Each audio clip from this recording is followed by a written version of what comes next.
राजद्रोह को देशद्रोह में बदलने का काम किया। मॉब लिंचिंग का प्रावधान भी किया है। गैंग रेप के मामलों में 20 साल की सजा। जो आतंकवादी कृत्य करते हैं उनके प्रति कोई दया भाव नहीं होना चाहिए।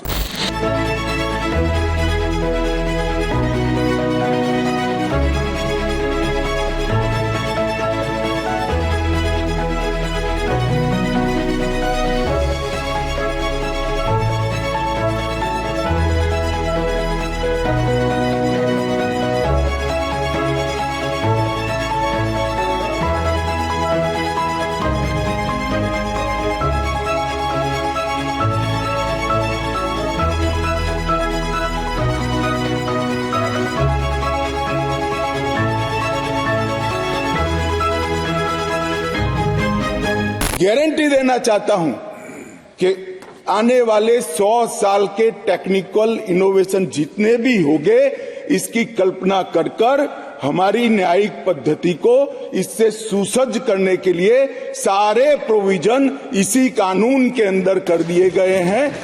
राजद्रोह को देशद्रोह में बदलने का काम किया। हमने व्यक्ति की जगह देश को रखा है।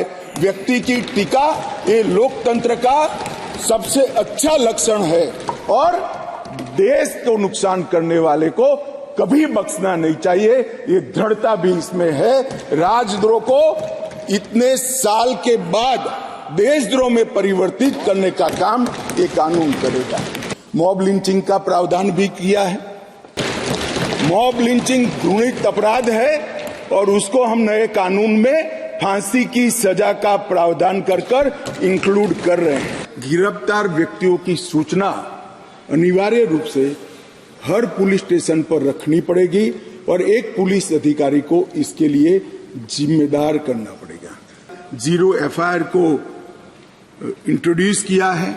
अब कोई भी मुकदमा स्टेट विक्टिम की परमिशन के बगैर, विक्टिम को सुने बगैर कोर्ट सिर्फ स्टेट के कहने पर विड्रॉ नहीं कर सकती। जो विक्टिम है उसको सुनना पड़ेगा, उसके ऑब्जेक्शन को भी सुनना पड़ेगा। विक्टिम को, जो फरियादी है, उसको 90 दिनों में जांच की प्रगति के बारे में इंफॉर्मेशन देने की जिम्मेदारी पुलिस की गई है।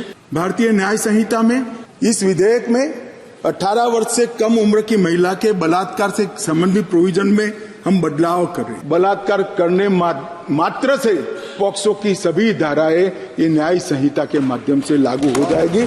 18 वर्ष से कम आयु की बच्चियों के मामले में आज जीवन कारावास और मृत्यु दंड का प्रावधान हमने किया है। गैंग रेप के मामलों में 20 साल की सजा या जिंदा रहने तक की सजा का प्रावधान किया है और 18 वर्ष से कम उम्र की स्त्री के साथ बलात्कार में फिर से फांसी की सजा को हमने यहाँ पर रखा है। 18 साल से कम आयु की बालिका के साथ कोई भी कुछ करेगा तो माइनर रेप के दायरे में। आतंकवाद ही मानव अधिकार का सबसे बड़ा हनन करता है। जो कोई भारत की एकता, अखंडता, संप्रभुता, सुरक्षा और आर्थिक सुरक्षा की प्रभुता को खतरे में डालता है और किसी भी वर्ग में आतंक फैलाने का प्रयास करता है, आइदर और साइड से, उसको आतंकवादी घटना कहा जाएगा। उसका विवरण दिया है। डायनामाइट, विस्फोटक पदार्थ, जहरीले गैस, न्यूक्लियर का उपयोग, ऐसी घटनाओं में जब कोई भी मृत्यु होती है तो ये घटना करने वाला आतंकवादी कृत्य में लिप्त माना जाएगा। अब इसमें कहां दुरुपयोग की गुंजाइश है? जो आतंकवादी कृत्य करते हैं उनके प्रति कोई दया भाव नहीं होना चाहिए। कठोर से कठोर इनके लिए कानून का प्रावधान होना चाहिए।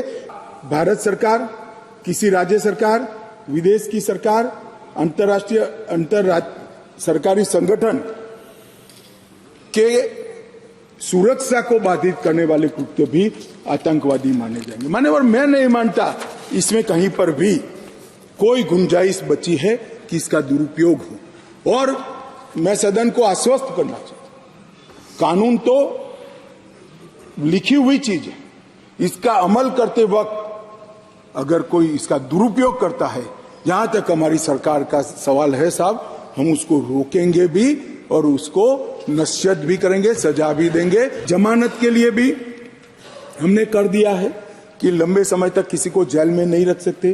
पहली बार अपराध करने को 1/3 सजा का जो प्रोविजन है, 1/3 अगर अंडर ट्रायल कर लिया तो इसको मुक्ति दे सकते हो, और बाकी सभी मामलों में 1/2 किया है जो गंभीर प्रकार के हत्या, डकैती ऐसे मामले हैं। मुकदमे की समाप्ति के बाद जज साहब को 45 दिन के अंदर ही जजमेंट देना पड़ेगा, वो इससे ज्यादा लेट नहीं कर। सजा निर्णय देने के 7 दिन के अंदर ही सुना देनी पड़ेगी। फिर दया याचिका के मामले आते थे, सालों तक दया याचिका करते ही नहीं, और दया याचिका कोई एनजीओ करता था, कोई दूर दूर के लोग करते थे। जिसका कोई दया तो वही मांग सकता है जिसको दंड मिला है,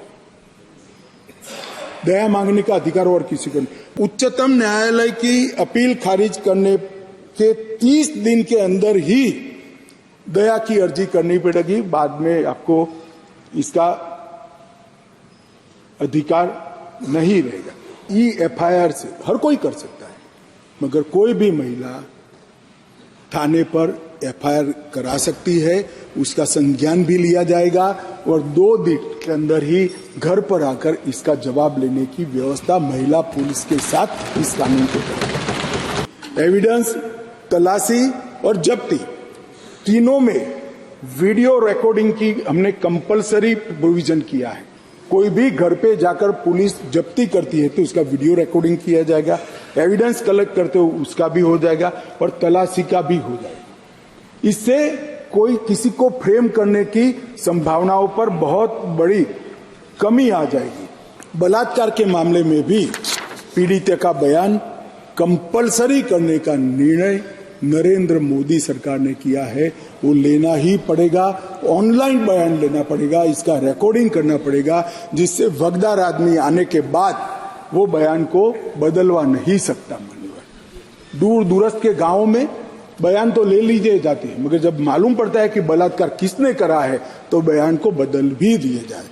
अब ऑनलाइन बयान लेना है, और इसकी 3 कॉपी 3 जगह पे, एक हॉस्पिटल में, एक पुलिस थाने पर और एक न्यायाधीश के यहाँ 24 घंटे में पहुंचानी है, जिससे बदलने में बहुत बड़ी दिक्कत होगी।